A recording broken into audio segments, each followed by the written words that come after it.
wish ko lang nasayang talaga. Marami ang napahanga sa talento ni Antoinette matapos kumalat ang kanyang video na umaawit habang naglalako ng kakanin. At tuwa po kasi madami pa nagsabi, "Hoy, sikat ka na." At naging pabor ng araw ang pagiging instant celebrity niya. Ika nga, mas maraming fans, mas maraming suki rin sa kanyang paninda.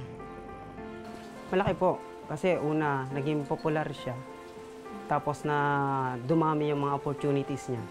Pati kami, marami na rin kami natanggap na tulong. Pero ang higit na natutuwa rito ay si Antoinette. Ngayon lang siya nakatanggap ng mga papuri at palakpak.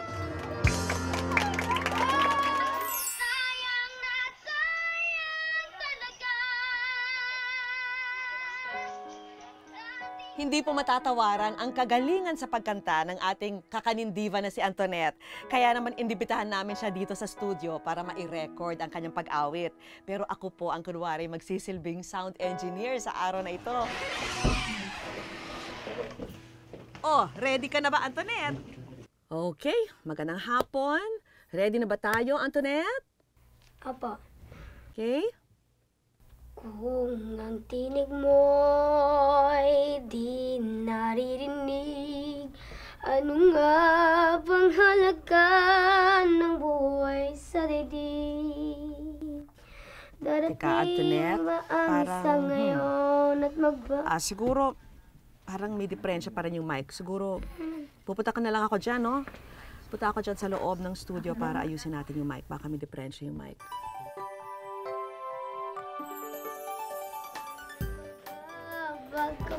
Hi, Antoinette!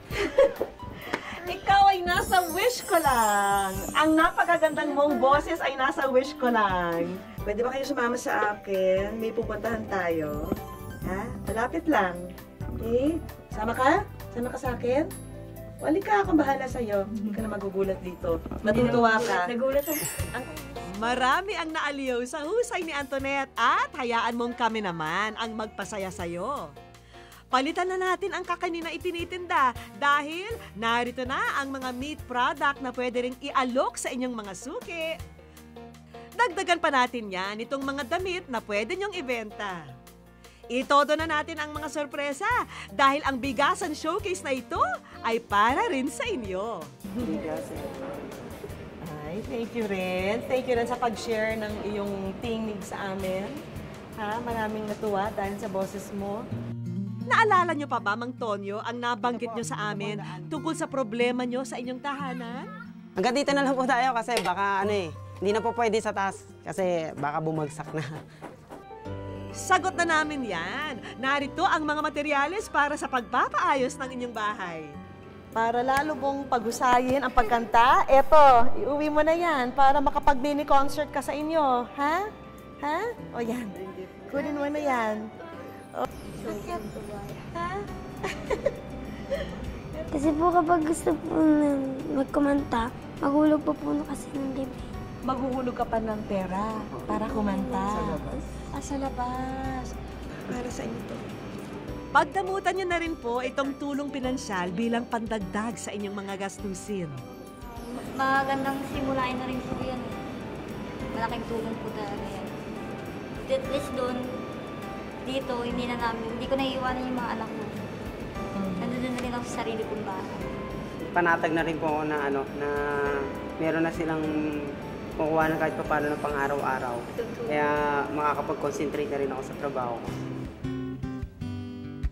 At may gusto ring bumati sa'yo. Ang clue?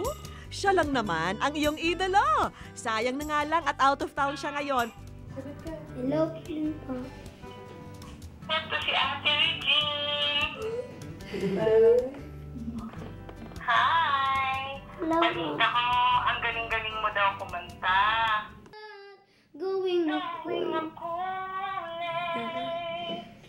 Iisa lang ang ating lahi, isa lang ang ating lipi. Bakit di pagmahal ang ialay mo? Pangunawang tunay ang siyang nais ka ang pagdamay sa kapwa nandyan